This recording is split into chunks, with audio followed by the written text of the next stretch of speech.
Mesdames, Messieurs, bonsoir et bienvenue à cette séance extraordinaire du Conseil municipal du 16 décembre 2024. On va le faire en deux parties. La première partie, comme vous voyez, c'est la séance extraordinaire pour le budget, l'adoption du budget, et la deuxième séance à 19h30, comme à l'habituel, ça va être la séance ordinaire. On a un projet d'ordre du jour que vous avez tous, qui est à l'écran actuellement. Et ça porte également une période de questions 1.2. La période de questions, il faut que ça porte essentiellement sur le sujet du budget qui va être présenté. Moi, ce que je vous conseille, c'est de poser vos questions au fur et à mesure que vous allez avoir des informations. Vous allez pouvoir intervenir, poser des questions. Le budget va être présenté par M. Jean-François Denis, qui est notre directeur, notre trésorier, directeur des finances, qui est ici. Donc, ça me prendrait un proposeur pour adopter l'ordre du jour. Je propose. M. Martel a proposé. 1.2, il y a la période de questions. S'il y en a qui veulent quand même poser des questions, vous pouvez en poser. En fait, c'est sur le budget, là. OK. OK. C'est tantôt.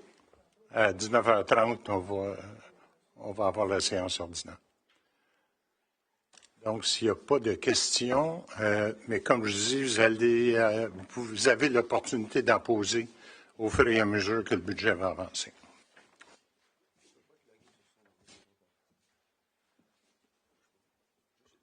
Le budget, on est là pour présenter le budget 2025, là, les orientations budgétaires. Ça tient compte des effets du nouveau rôle d'évaluation sur le compte de taxes des Sauverois. On sait qu'il y a eu une forte hausse, comme à l'ensemble du Québec à peu près, sur l'évaluation foncière qui a augmenté à Saint-Sauveur de 53 %. Offrir des services durables de qualité et diversifiés, opérer un virage organisationnel dans un contexte inflationniste. En fait, la hausse de l'évaluation foncière, ça a guidé l'ensemble de nos discussions, pas mal tout au long de ces discussions-là, sur notre processus budgétaire avec le conseil municipal, dans lequel participaient également M. Denis, M. Jean-Philippe Gadebois, je m'excuse Jean-Philippe. Et c'était des discussions qu'on avait, l'ensemble des élus, la direction, et puis le guide, ce qui nous a guidés tout le long, c'était vraiment la hausse de l'évaluation foncière. Contexte et enjeu, le budget 2025 a été établi en considération des effets du nouveau rôle de l'évaluation du contexte inflationniste et économique actuel. Comme ailleurs au Québec, les Sauverois font face à des hausses du coût de la vie et des taux d'intérêt devant une stagnation de leurs revenus. Cette inflation a un effet sur les coûts des projets municipaux et des services aux citoyens, puis les quotes-parts des organisations partenaires, la MRC, entre autres. Taux de taxation, on va tout de suite passer au taux de taxation. Le taux pour 2025 résidentiel a été réduit à 45,31. C'est 45 sous 31 du 100 $ d'évaluation. Avec Aqueduc et Égouts, les taxes vont être de 3 481. Ça, on prend pour acquis, on prend en considération. C'est calculé sur une valeur moyenne unifamiliale qui est cette année de 595 000 $. Donc, pour une maison avec Aqueduc et Égouts, la hausse de taxe est de 160 $ par année. Puis avec Aqueduc et sans égout, c'est 138 $ par année. Puis sans égout, sans service, finalement, c'est 116 $ par année. Le commercial, il y a une baisse de 14 % qui est fixée à 1,5868 du 100 $ d'évaluation. Du nouveau aussi, on a sur les comptes de taxes que vous allez recevoir, l'échéance est maintenant sur 5 versements. Avant, il était à 4 versements. Là, on l'a mis sur 5 versements avec une prolongation de 2 mois à la fin du terme. En fait, le 5e versement a été ajouté à la fin. Également nouveau cette année, budget participatif. Le budget participatif, on a déjà fait l'essai d'un budget participatif. Il y a quelques années, ça n'avait pas fonctionné, ça n'avait pas levé. Donc, on l'avait laissé tomber à ce moment-là. Cette année, il y a plusieurs municipalités au Québec qui adhèrent au budget participatif. Un budget participatif municipal est un processus démocratique qui permet aux citoyens de participer directement à la gestion des finances publiques de leur ville. Cette année, on a décidé d'allouer 1% des revenus de taxes 2024 pour le budget participatif. Ça donne un montant cette année de 260 000 surplus affecté, on avait cette année, vous allez voir tantôt, M. Denis va en faire la lecture, on a un surplus accumulé de plusieurs millions. On a décidé de prendre 2 millions du surplus affecté et de payer les infrastructures routières de 2 millions. Je résume brièvement le budget participatif. Le budget participatif, c'est on va lancer, le service des communications va lancer un appel à tous les citoyens pour émettre des idées d'un projet qui aimerait se voir réalisé en 2025. En 2025. Ces idées-là, vous avez le droit d'envoyer toutes sortes d'idées. Il va y avoir un comité de sélection qui va être formé ici, qui va être des employés de la ville qui vont regrouper les idées qu'on va recevoir, puis ils vont en faire des projets bien précis. Puis ces projets-là, on va finir par 3, 4 ou 5 projets très précis qui vont vous être présentés, puis c'est l'ensemble de la population qui vont voter pour le projet qu'ils désireront. Donc, ça peut être n'importe quel des projets qui vont vous être. C'est la population qui vont décider du projet qu'ils vont vouloir qu'il soit réalisé. Programme triennal d'immobilisation totalise pour les 3 ans, 25, 26 et 27, totalise près de 70 millions, 69 900 000.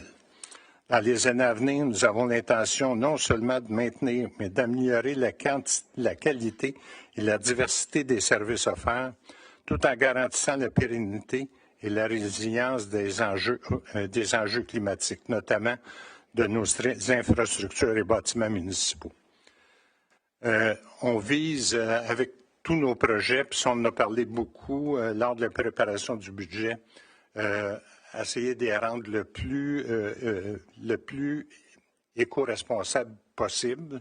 Dans la mesure du possible, on l'a fait avec quelques projets qui ont été réalisés cette année. On parle du parc Camille-Michel, des travaux sur le lac Miette et du skatepark. Il y a eu beaucoup d'innovations en éco-responsabilité dans ces projets-là.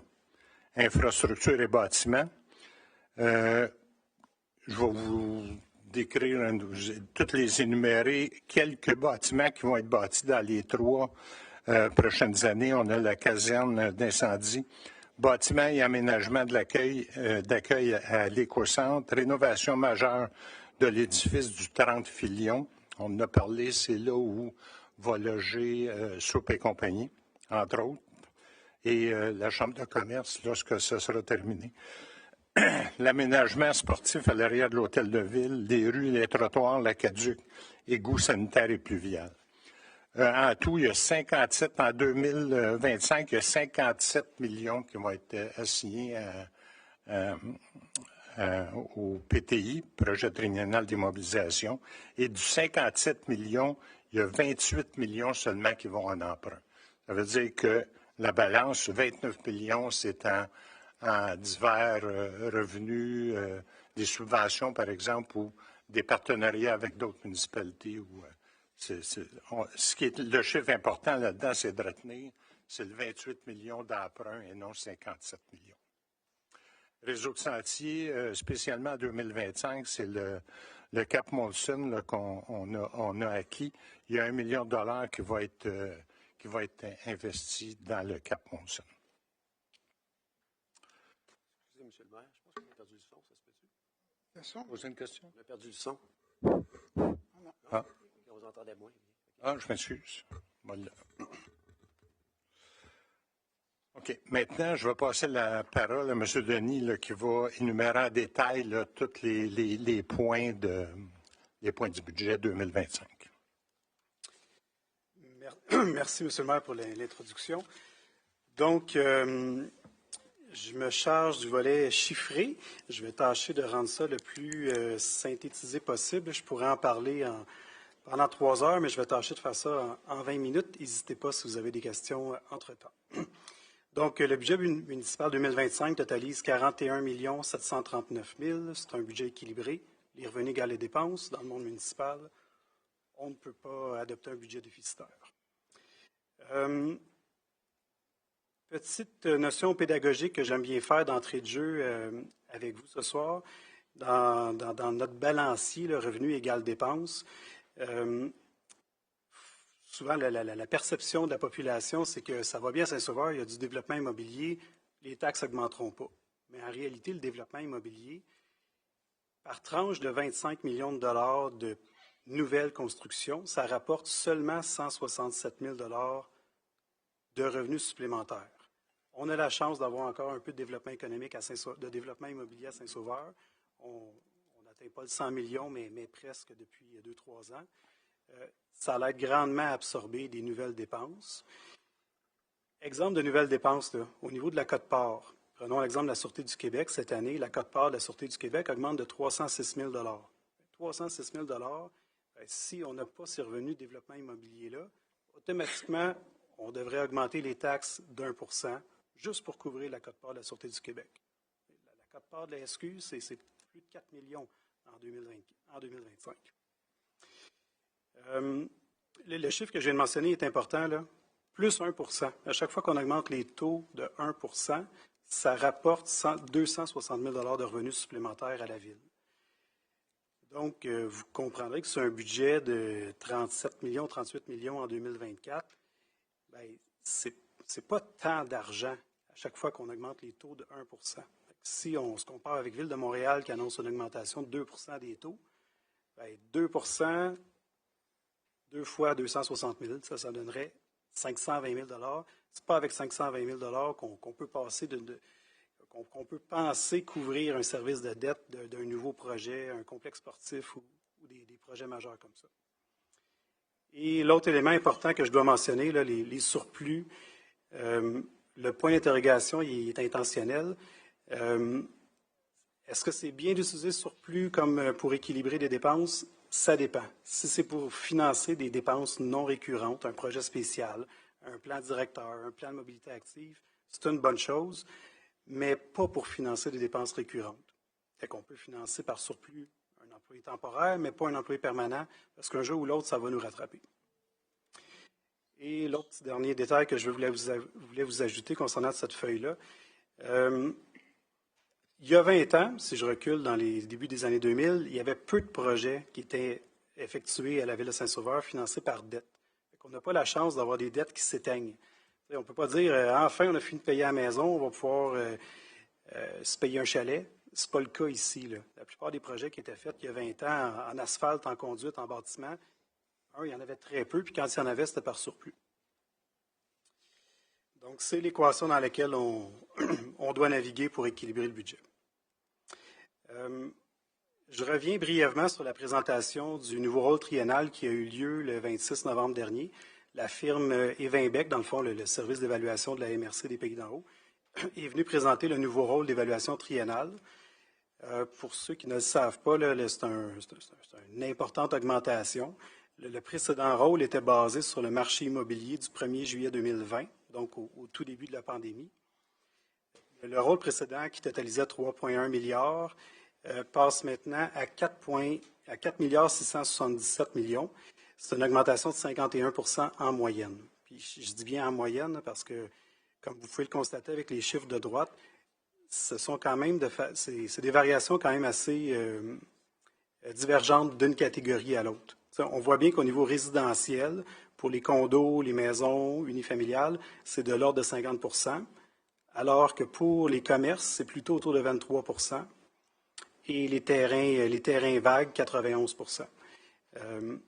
Vous savez comme moi, là, avec la pandémie, ça a créé une forte demande sur les maisons, sur les petites maisons, sur les maisons plus monsieur, madame, tout le monde.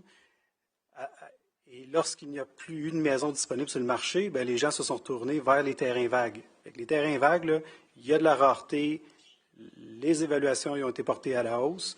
Et en bout de ligne, ce que Evinbec cherche à faire, c'est de refléter la juste valeur marchande de vos propriétés au 1er juillet 2023. Je ne referai pas la présentation du 26 novembre dernier parce qu'Evinbec a été quand même très détaillé dans sa présentation. Je vous invite à la consulter pour en savoir plus. Puis dans tous les cas, vous pouvez toujours contacter Evinbec aussi pour en savoir plus à ce niveau-là. Nous, pour fin de simulation de compte de taxes, c'est certain qu'on doit se baser sur une maison type. La maison type à Saint-Sauveur, dans l'ancien rôle d'évaluation, elle valait autour de 300 000 à 400 000 alors que dans le nouveau rôle, dans un cas de condo, c'est maintenant 479 000 et dans un cas d'unifamilial, une maison détachée, c'est 648 000 C'est une bonne augmentation, mais en bout de ligne, ça représente la juste valeur marchande de la maison type à Saint-Sauveur.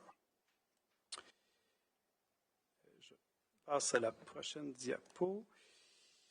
C'est la feuille qui est souvent très attendue au niveau à quoi ressemble le compte de taxes 2025 des différents types de maisons unifamiliales. Comme on disait d'entrée de jeu, en 2024, la maison type qui avait une évaluation de 386 000 passe à 594 000. En moyenne, c'est une augmentation de 53,6 Et afin de maintenir le compte de taxes à un niveau raisonnable ou similaire à l'année antérieure, le Conseil a déterminé de baisser le taux de 32,3 pour le fixer à 45 sous 31. C'est pas, ça aurait été irréaliste que la Ville gèle son taux de taxe, là. On s'entend que les évaluations ont augmenté d'une très grande ampleur. Donc, en bout de ligne, la première ligne du compte de taxes de la maison type augmente de 104 soit 4 Pour ce qui est des tarifs, ils sont ajustés au coût réel annuellement. Notre devoir, dans le fond, c'est de tarifer les gens en mode utilisateur-payeur pratiquement. Donc, notre service de notre production d'eau potable, notre distribution d'eau potable coûte 249 par propriété et c'est un tarif qui est au logement. Donc, vous voyez les mêmes chiffres que M. le maire a présentés d'entrée de jeu, 160 pour la maison avec service, 116 pour la maison sans aqueduc ni égout. Et pour la maison qui a l'aqueduc mais pas les égouts, c'est 138 Je ne vous cacherai pas que le 116 là, c'est le chiffre théorique pour une maison qui augmente exactement comme la moyenne, qui passe de 386 000 à 594 000. C'est un dépôt de rôle majeur. On ne se le cachera pas qu'il y a des propriétés qui augmentent de 40 il y en a qui augmentent de 60 il y en a qui augmentent de 70 C'est une rééquilibration. À chaque 3 ans, il y a une rééquilibration, mais cette année est plus drastique, la rééquilibration. Avec le 116 quand vous allez, si vous faites l'exercice de vous comparer votre compte de taxes quand vous allez le recevoir en février prochain, soyez pas surpris que ça varie grandement d'un quartier à l'autre, d'une taille de maison à l'autre, entre voisins. Juste pour vous donner un petit aperçu de la sensibilité de ce chiffre-là. Si la même maison de 386 avait augmenté de 40 au lieu de 53, son compte de taxes, au lieu de monter de 116, il baisserait de 123 Quelqu'un qui est en bas de la moyenne, son compte de taxes, il a plus de chances de baisser. Ben oui, il a moins gagné à la loterie avec la pandémie que son voisin. Peut-être son voisin, sa maison a pris 65 d'augmentation. Auquel cas, à 65 c'est plus de l'ordre de 320 l'augmentation du compte de taxe. C'est une année particulière, c'est une rééquilibration, puis cette fois-ci, le jeu de rééquilibration est plus important que les années antérieures. Avez-vous des questions sur la présente diapositive? Oui, madame. Madame, venez au micro, s'il vous plaît, parce qu'on ne vous entendra pas sur l'enregistrement. Oui. Si vous voulez vous nommer, madame, s'il vous plaît. Madame, si vous voulez vous nommer, s'il vous plaît.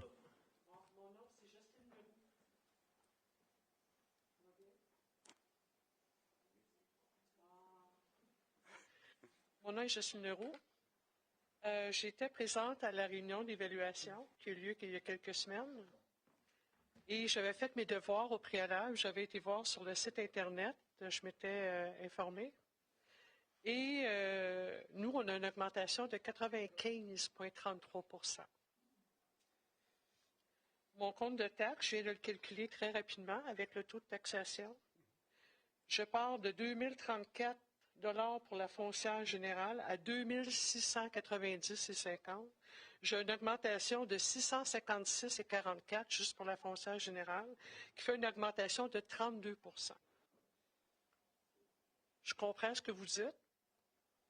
Je comprends également que ce n'est pas tout le monde. On a beau dire, on a prolongé, on a fait un 5e versement. Moi, la façon qu'on fonctionne chez nous, c'est qu'on a un budget qu'on met à tous les mois de côté. On commence au mois de septembre pour notre compte de taxe. Là, j'ai du retard. Disons que j'aurais aimé ça l'avoir su auparavant parce que je me serais préparée autrement. Puis je trouve que c'est un gros morceau envalé pour notre secteur. Fait que quand on parle qu'il y a une moyenne de 54 %, quand on parle de 160 $, ce n'est pas notre réalité à nous.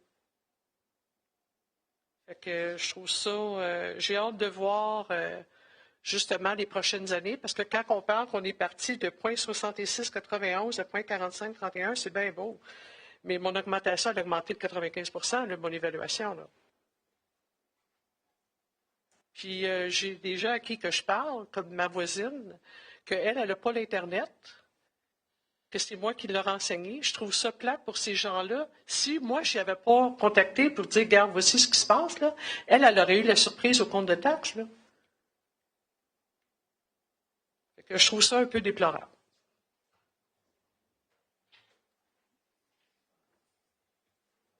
Allez-y.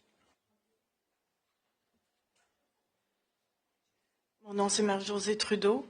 Moi, je voulais savoir, concernant les maisons mobiles, est-ce que le taux de taxation est le même? Parce que nous autres, on a subi une augmentation de 82 % de l'évaluation. Est-ce que... J'y arrive au taux, c'est la prochaine diapositive. OK. OK.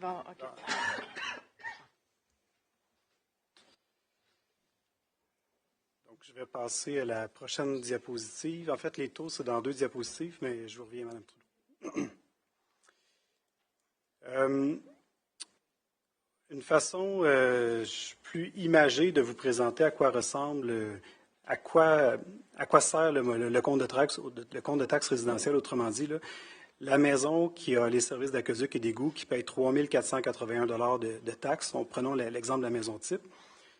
Concrètement, à quoi ça sert? Je donne quelques exemples de façon plus imagée. Là. La Sûreté du Québec représente 351 $ sur un compte de taxe d'une maison type. Le déneigement, 221 $. Le camp de jour, 22 $. C'est un service qui n'est pas autofinancé. Matière résiduelle, 265 $. Pour ceux qui ont les services d'aqueduc et d'égout, ce sont les tarifs de 271 et 252 $. Et c'est intentionnel de notre part. Mais l'administration, pour offrir tous ces services-là, coûte 437 $ pour la maison type. C'est simplement une façon plus imagée de vous présenter à quoi, avec votre compte de taxe, vous contribuez à quel service. Donc, j'arrive au taux détaillé de façon plus en tableau. Donc, le taux de base résidentiel qui passe de 66 sous 91 à 45 sous 31, c'est une baisse de 32 %. Et la nouveauté qui a été qui découle du projet de loi 39, c'est l'utilisation de sous-catégories de taxation au niveau résidentiel. Au cours de l'été 2024, le Conseil a créé quelques sous-catégories, dont ces 3-là qui ont été retenus dans le cadre de l'exercice budgétaire 2025. Essentiellement, les taux qui ont été inscrits permettaient notamment d'atteindre le même niveau de taxation 2024 pour ces groupes de propriétés-là. C'est-à-dire que si ces catégories-là avaient eu plutôt le taux standard de 40 sous, 5 sous 31, cela aurait fait en sorte que leur compte de taxe aurait baissé pour ces 3 catégories-là.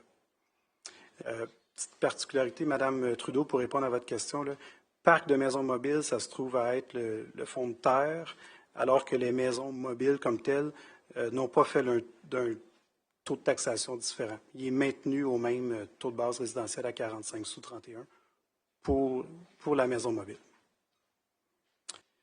Au niveau commercial, le taux de 1,84 a été abaissé à 1,58 soit une baisse de 14 %. Au niveau il y a 2 sous-catégories qui ont été utilisées au niveau commercial, soit les stations-service et l'hébergement courte durée, sauf les hôtels. Au niveau des terrains vagues desservis, le taux est passé de 2,67 à 1,81 et les 2 tarifs dans le bas qui sont au centre hors d'évaluation sont ajustés tout simplement au coût des services rendus. Là, c'est un ajustement standard, si je peux me permettre. Au niveau des tarifs, cette fois-ci, comme à chaque année, on les ajuste au coût réel. Là, le service d'aqueduc coûte plus cher. L'inflation touche de nombreuses composantes. Donc, c'est simplement un ajustement au coût réel pour chacun de ces tarifs-là. Au niveau de la répartition des revenus, de façon plus imagée en pointe de tarte, là, si je peux me permettre, c'est pratiquement la même répartition que les années antérieures. Là. La taxation résidentielle représente 46 %, commerciale 17 %, les terrains vagues desservis 4 %, la tarification 14 %. En bout de ligne, le compte de taxe, c'est 81 % des revenus de la Ville de Saint-Sauveur. C'est le cas classique de la plupart des villes au Québec. On dépend beaucoup du compte de taxe pour financer les dépenses et les services offerts à la population. Au niveau de façon plus chiffrée, là, voici comment se déclinent les différents revenus. J'attire votre attention sur l'imposition de droits. Les droits de mutation se portent bien, le marché immobilier ne dérougit pas. Donc, on a pu augmenter le budget de droits de mutation de l'ordre de 350 000. Services rendus aux organismes municipaux, c'est tout ce qui concerne la sécurité incendie, l'éco-centre, la bibliothèque qu'on facture à des villes partenaires. Le transfert ici, ça se trouve être le point de TVQ que Québec nous distribue depuis quelques années déjà. Donc, en bout de ligne, c'est une augmentation budgétaire de 10,2 %, soit 3,8 millions, autant du côté des revenus que des dépenses. Au niveau des dépenses, le même visuel que pour les revenus, là, ce soit en format pointe de tarte. La principale dépense de la municipalité, c'est tout ce qui concerne le transport, là, autant la voirie hivernale que estivale. La sécurité publique, en fait, c'est la Sûreté du Québec et notre sécurité incendie. Hygiène du milieu, ça couvre tout ce qui concerne la collecte des matières résiduelles, l'aqueduc, les égouts font partie de l'hygiène du milieu. Administration générale à hauteur de 15 %, c'est un ratio assez standard dans le monde municipal. Loisirs et culture, 14 %. Services de dette et frais financiers, 11 %. Considérant qu'il y a une partie de la dette qui est assumée par des subventions ou des riverains spécifiques, je qualifierais le service de dette comme étant raisonnable, même peu endetté, comparé à bien d'autres villes qui sont davantage autour de 15 %. De façon plus chiffrée, voici comment se déclinent les dépenses en 2025. Au niveau, je ne passerai pas au travers de chacun des chiffres, là, mais je ne vous cacherai pas que l'inflation nous rattrape grandement. Il y a des codes-parts de partenaires qui nous touchent directement, que ce soit la Sûreté du Québec notamment. Fait à noter au budget 2025, il y a notamment les élections. Alors, les élections générales de 2025 vont coûter environ 200 000 $ qui font partie de la ligne administration. Mais depuis quelques années, on doit budgéter ces sommes-là et les prévoir dans des surplus affectés Fait que la hausse de 200 000 en administration est compensée par une affectation pratiquement équivalente dans quelques lignes plus bas. Et l'affectation du surplus si bas, 1 607 000, je tiens à vous rassurer, c'est pas une affectation d'équilibration pour vider les coffres en prévision des élections. Là, c'est vraiment rattaché à des projets spécifiques non récurrents en 2025, que ce soit un entretien majeur, une enveloppe de services professionnels pour un projet spécifique, mais ce n'est pas en lien avec des dépenses récurrentes. Je passe maintenant au niveau de l'endettement et des investissements. Avant de parler du PTI, je vous donne un bref portrait de l'endettement. Oui, l'endettement au 31 décembre 2023, qui était de 34,8 millions, passe à 42,1 millions en 2024. C'est une augmentation quand même de 7 millions. Mais quand on le compare avec tout ce qui a été investi dans les 3 dernières années, on constate qu'on a la chance d'avoir des sources de financement autres que l'emprunt. Il peut s'agir de subventions, de surplus de fonds réservés, des contributions de partenaires, des dons. Bref, oui, la dette augmente, mais il y a d'autres sources de financement qui aident à limiter l'impact sur le compte de taxes. Mais sans surprise, par contre, si l'endettement augmente, j'ai sauté une diapositive. Si l'endettement augmente, c'est normal que le service de dette augmente également. C'est l'ordre de grandeur que vous devez garder en tête. C'est pour chaque million de projets qu'on fait par emprunt, il faut taxer 70 000 l'année suivante ou 2 ans plus tard. Pour chaque million, c'est 70 000 2 ans plus tard.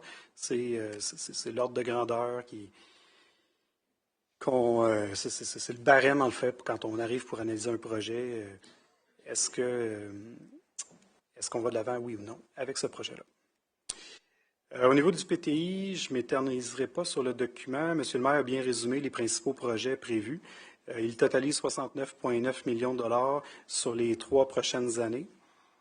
Les principaux projets prévus en 2025, j'attire votre attention là, sur réhabilitation de conduites et pavage de rue dans le secteur urbanisé. On est un peu comme on a eu sur le chemin du lac Millette cet été. Il y a d'importantes conduites qui vont être réhabilitées en 2025. C'est subventionné à hauteur de 2,4 millions. Et l'autre montant que M. le maire a mentionné aussi au niveau du secteur non urbanisé, 2 millions de dollars pour faire la fondation de rue et le pavage de certaines rues dans le secteur non urbanisé et qui seront essentiellement financés par surplus en 2025. Au niveau des infrastructures, c'est ce qui me vient en tête comme projet majeur en 2025.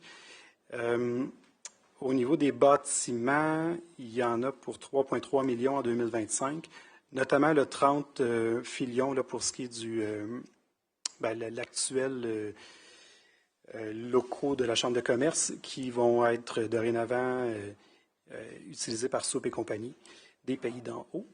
Le bâtiment va faire l'objet d'une rénovation majeure en 2025. Sinon, quelle autre donnée importante que je voulais vous mentionner? Je vois l'heure qui défile. Au niveau des investissements divers en équipement, c'est là qu'on retrouve le projet participatif citoyen. Quelle va être la nature de ces investissements-là? Est-ce que ça va être un équipement de loisirs, un projet... faute de pouvoir le classifier, on l'a mis dans le divers, là, mais vous aurez l'occasion de choisir quelle sera la nature de cette dépense. Donc, vous voyez dans la dernière page... Oui. Bonjour. Céline Turenne, j'ai une question au niveau du surplus. Excusez mon ignorance en fiscalité municipale, je ne comprends pas. Je vais me baser sur fiscalité personnelle. Le surplus de 2 millions de l'année passée qu'on a, il est assigné aux aménagements de l'arrière de l'hôtel de ville. Il est assigné un peu partout. Je comprends que ce n'est pas des dépenses récurrentes parce qu'on le fait une fois, puis normalement, on ne devrait pas être capable de le faire. Mais dans ma vie, quand j'ai du surplus puis j'ai une dette, je paye ma dette avant de commencer à dépenser. Je ne comprends pas la logique fiscale de dépenser de l'argent qu'on pourrait mettre pour financer notre dette ou la diminuer. Je ne comprends vraiment pas. Je suis peut-être la seule, là. Mais je ne comprends pas. Ben, les obligations municipales, c'est seulement à chaque 5 ans qu'on peut les payer comptant, si je peux me permettre. Là. OK. Dans le sens où une fois que l'émission a été mise, c'est 5 ans plus tard qu'on aura l'occasion de ne pas la refinancer au complet. Effectivement, on pourrait dire, la Ville pourrait dire, on arrête de faire des nouveaux projets, on commence par clairer la dette. Pas nécessairement arrêter, peut-être les planifier différemment. C'est juste... Je comprends que c'est aux 5 ans, là, mais on paye des intérêts à chaque année. Mm-hmm. On ne peut pas prendre un surplus et payer des intérêts. On pourrait... C'est toute une question de... le terme utilisateur-payeur, êtes-vous familier avec cette notion-là? Oui. Les 20 prochaines années, qui va se servir de ces infrastructures-là? La dette, c'est ça qu'elle a de beau, c'est qu'en bout de ligne, on va la charger à ceux qui vont s'en servir. Alors que le surplus, c'est une façon de prendre l'argent des citoyens antérieurs pour payer quelque chose. Prenons l'exemple d'un aménagement d'infrastructures récréatives. Ce qui peut servir sur les 50 prochaines années, si on l'emprunte sur 20 ans, c'est seulement les citoyens des 20 prochaines années qui vont la payer. Probablement une bonne partie de nous autres. On est vieux, là, mais les enfants. Tout est une question de choix, mais le surplus, il peut servir autant pour faire de l'asphalte que de l'infrastructure récréative. Et de payer des intérêts. Effectivement. Actuellement, au niveau de la charge en capital et intérêt, le service de dette coûte 4,8 millions de dollars en 2025. On aurait pu payer une partie du 42 millions comptant pour éviter d'avoir à taxer autant. Mais pour faire ça, ça implique aussi de dire non à certains projets. Ça s'appelle faire des choix aussi. Effectivement. C'est juste mon point de vue de résidente et de personne qui paye ses factures. Je ne comprends pas. Tous les gouvernements font ça. Quand ils n'ont pas d'argent, ils empruntent. On a une belle dette au fédéral. On emprunte, puis on fait toutes sortes d'affaires. Les particuliers, on ne peut pas vraiment faire ça, fait qu'on paye nos dettes. C'est juste mon point de vue. Ma question, vous me l'avez expliqué, je vous remercie.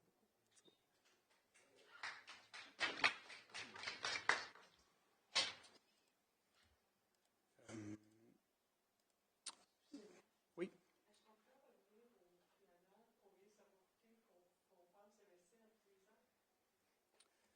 Ce document-ci.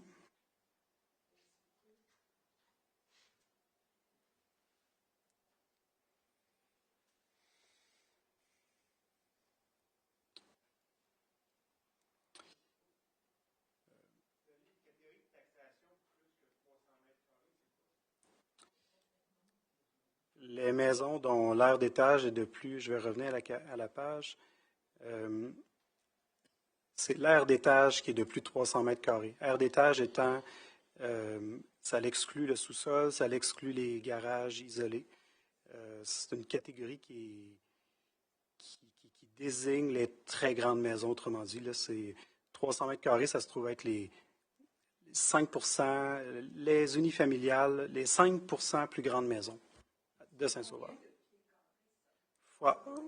Fois 11 environ, là, c'est 3300 pieds carrés. Environ. Essentiellement, oui.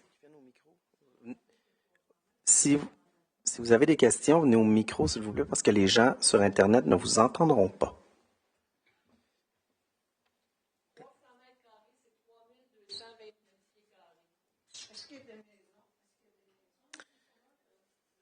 On va poursuivre. Adressez vos questions. Si vous avez des questions, vous les adressez en avant.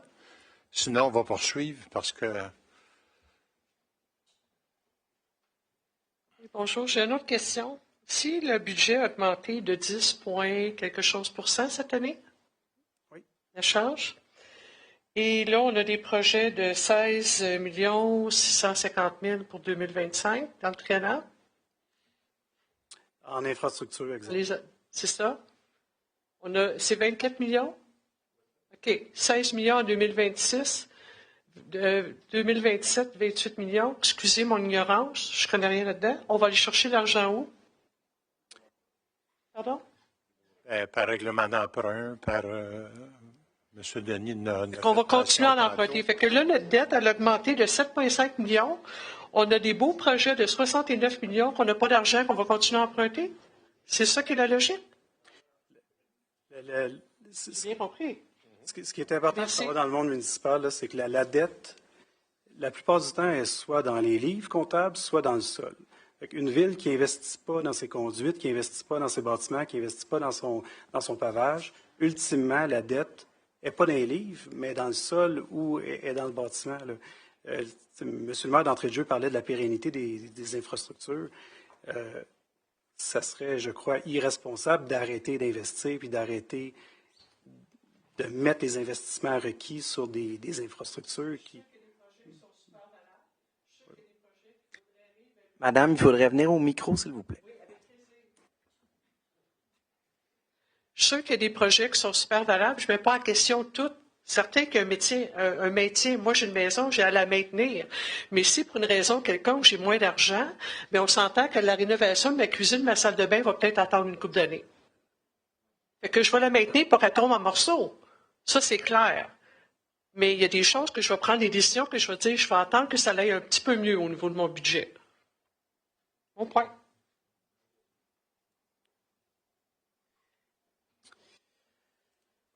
Donc, la dernière diapositive que je présente, c'est au niveau d'un outil de comparaison qui nous sert pour évaluer si le niveau de taxation est...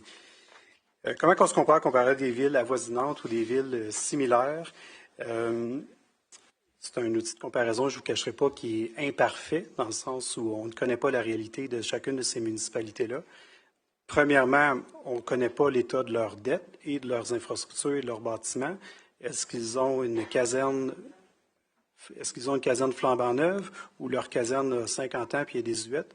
Est-ce que leurs conduites sont toutes trouées puis c'est appelé à briser plus souvent qu'autrement? C'est un outil. C'est pas, on ne cherche pas par le présent document à dire que ces villes-là sont en moins bon état ou en meilleur état que nous, parce qu'on, sincèrement, je ne connais pas le niveau de service de chacune de ces municipalités-là. Exemple, est-ce qu'ils ont des pompiers 24/7 en caserne? Est-ce qu'ils offrent un service de premier répondant? C'est un document à prendre avec des pincettes, mais il en demeure pas moins que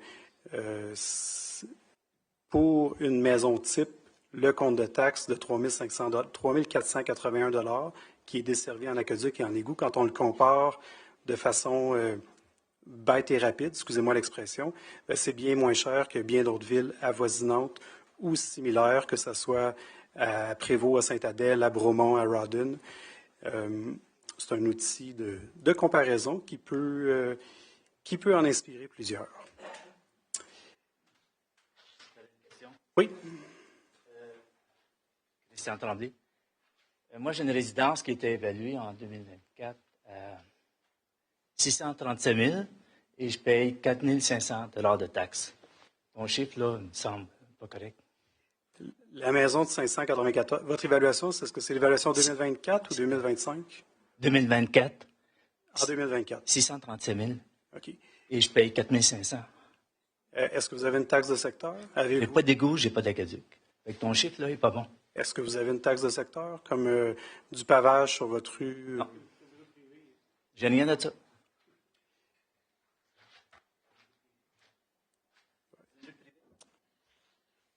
Je vous ai... Les moyennes. M. Denis l'a dit tantôt que c'était un tableau imparfait qui représente des moyennes. Des moyennes, c'est difficile. M. Tremblay, tu peux te retenir. Est-ce qu'il y a d'autres questions? Oui. Simon Cordeau pour le Journal Accès. Avez-vous un déficit d'infrastructure et avez-vous une évaluation de ce déficit-là? S'il y en a un. Il doit en avoir un. C'est certain qu'autant au niveau des bâtiments que des infrastructures, on a des bâtiments et des infrastructures qui sont en déficit et qu'on est en rattrapage, là, comme bien des municipalités. Pour en savoir plus, je vous invite à communiquer avec nous autrement que par le présent micro. Parlant de questions là, spécifiquement sur le budget 2025, j'attire votre attention sur le fait là, que les prochaines semaines vont être particulièrement chargées en question de la part des citoyens. pour mieux vous guider, tout ce qui concerne l'évaluation de votre propriété, là, vraiment pour comprendre pourquoi moi j'augmente de 80 avec mon voisin augmente de 60 bien, la meilleure porte d'entrée, c'est la MRC. C'est Eva Beck, dans le fond, les services d'évaluation foncière, au numéro de téléphone que vous voyez à l'écran ou par adresse courriel. C'est davantage eux qui vont pouvoir vous vulgariser, vous expliquer pourquoi votre propriété augmente de ce pourcentage-là et qui peuvent revoir spécifiquement votre propriété. On n'est pas à l'abri d'une erreur de codification, donc c'est important de les contacter avant de contester votre nouvelle évaluation. Et par ailleurs, s'il s'agit d'une question sur votre compte de taxes spécifique ou le budget 2025, vous pouvez contacter le service des finances au numéro ou au courriel que vous voyez à l'écran. Ça complète ma présentation. Avez-vous des questions auxquelles on n'aurait pas déjà répondu? Elle va être sur le site Internet demain? Oui, sans faute. Je crois qu'elle y est déjà possiblement. Mon nom est Guy Bissonnette. Je regarde tout. Vous avez de l'air des gens pas mal puissants pour administrer une ville comme Saint-Sauveur. Mais ce monsieur-là, qu'est-ce que vous faites dans la vie, vous? C'est vrai, je ne me suis pas présenté. Je suis directeur des finances. Ah, ben, j'ai pensé que c'était quelque chose comme ça. Mais si je dirais la même chose à ma conjointe que ce que nous compte, là, elle me laisserait tout de suite. Ça, c'est certain. Mais je vais dire une chose. On ne peut pas suivre ça bien juste. C'est drôle de dire ça. Puis certains des gens sont pareils. Mais je ne peux pas vous contredire parce que vous dirigez la ville. On ne peut pas penser d'avoir des gens plus supérieurs que vous autres pour diriger la ville. Je l'ai dit à M. le maire tout à l'heure. C'est pour ça que moi, je suis assis là, puis je connais personne, puis j'en connais. Puis je trouve ça drôle qu'on ne comprend pas. Puis là, toi, tu arrives, tu nous dis, je fais une comparaison avec une autre ville. Moi, je compare ma femme avec une femme. Puis ça va aller mal, mon affaire. Mais, tu sais, puis comme la femme me disait tout à l'heure, nous autres, là, je drôle ça, je devrais peut-être pas parler de même. On est plus capable de payer les taxes, nous autres, là, on n'a plus d'argent. On n'a plus réellement, là. Nous autres, là, moi, j'ai privé ma femme, j'ai pas de cadeau de fête, mais si je tu en ferais un cadeau, toi. On va être content. Mais c'est pour te dire, au départ, là, on n'a pas d'argent. Les propriétaires, qu'est-ce qui fait le quin? Une bonne joke, là, c'est que il dit sur la télévision, là, les municipalités, c'est pour les loisirs, c'est pour ci, c'est pour ça. Ah, vous l'avez pogné probablement à la télévision vous autres mêmes, mais il oublie de dire que c'est les propriétaires de propriétés qui entretiennent la ville. Ils disent pas ça à la télé. C'est bien des choses comme ça, mais je regrette un peu que je ne suis pas capable de suivre. Puis, des comparaisons de gauche à droite. Tu sais, on ne peut pas marcher de même. On est tous pauvres. Moi, je fais ma neige moi-même, j'ai 94. Je ne suis pas capable de faire venir quelqu'un pour la faire parce qu'il me demande 200 piastres. Puis cette jeune femme-là, elle a des amis bien gros. Mais c'est ça. Je ne suis pas venu ici pour ça. Je suis venu pour parler à ce monsieur-là. Mais j'étais assis, je ne m'attendais pas d'avoir à parler comme ça. Là, je vais me retirer parce que rien de méchant. Là, vous avez l'air tous des gens assez capables de mener une ville sérieusement. Je vois que vous avez du puissant, mais on ne comprend pas. C'est bien dire, on comprend. Moi, je vais te donner 1 million demain matin si tu veux l'investir à la ville pour moi. Donne-moi 7 M. Bissonnette, je comprends que ça peut être complexe, mais vous pouvez appeler à l'hôtel de ville, soit me parler ou parler à M. Denis. Il va se faire un plaisir de vous parler. S'il y a des choses que vous ne comprenez pas, on va vous l'expliquer. Non, mais j'ai rien compris. C'est pas, monsieur le maire, je m'excuse, j'ai rien compris. Je m'excuse, là. Mais vous êtes accepté, je vous respecte, là. Puis faites votre possible pour qu'on ne paye pas trop de taxes, puis on n'a plus d'argent de toute manière. Bon, merci de votre commentaire. Excusez que j'ai avancé là, je suis bien à l'aise un peu, là. OK? Merci.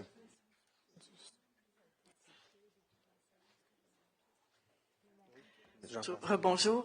Moi, je me pose juste une question, toujours concernant le taux de taxation dans mon secteur. Puis nous autres, je comprends il y a l'eau qui rentre dans le parc et l'égout qui dessert, mais toutes les rues, tout le réseau d'égouts, tout le réseau d'aqueducs, c'est privé. C'est géré par nous. On a des frais à payer là-dedans. Les gens payent nos frais aussi, mais là, ils sont taxés le même taux que la ville. Comprenez-vous ce que j'ai peut-être un peu de misère à m'expliquer, mais c'est comme s'ils payaient 2 fois pour certains services. C'est pour ça que je trouve que je comprends pas pourquoi que le taux est le même. Puis aussi que étant donné qu'ils ont été augmentés de 82 pour eux autres, là, ça va être dévastateur. Je ne sais pas qu'est-ce qui va arriver, là, mais en tout cas, je comprends pas. Je suis vraiment déçue. Je ne sais pas s'il y a moyen de reconsidérer ça. L'évaluation comme telle, c'est un jeu de rééquilibration. Non, mais je parle du taux. Pour ce qui est du taux, la sous-catégorie existe, n'a pas été retenue pour fin du budget 2025.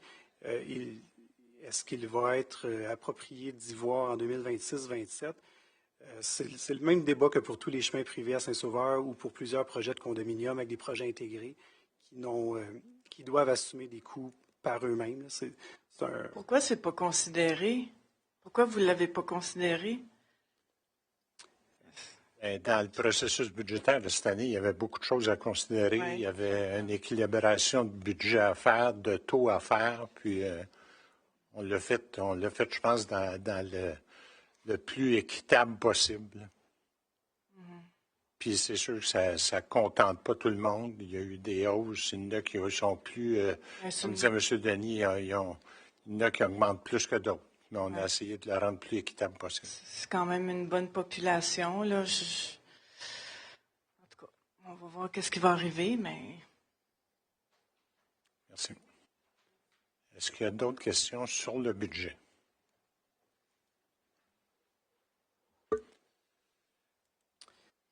Merci tout le monde. Bonne soirée. Merci, M. Denis.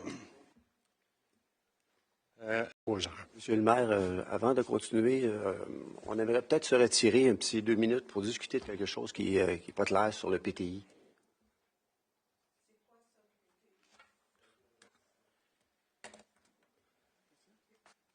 On peut se retirer. On a eu beaucoup de discussions.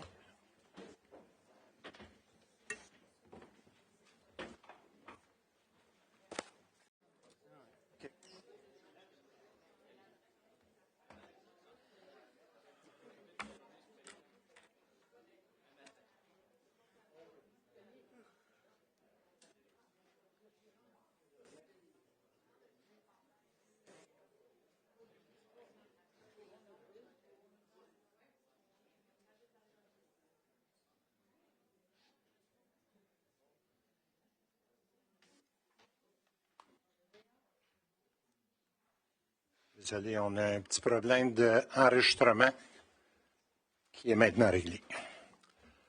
Revenons à l'ordre du jour du budget. On était rendu au point 2.1.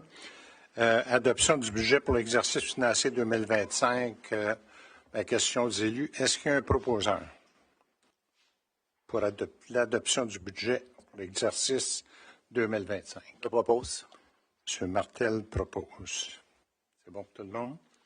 À 2.2, programme triennal d'immobilisation pour les années financières 2025, 26 et 27. Ça prendrait également un proposant. Je propose. Madame Villot. Merci. Varia, il n'y a pas de point. Est-ce qu'il y a quelqu'un pour proposer la levée de l'Assemblée? Je propose. M. Martel. Merci.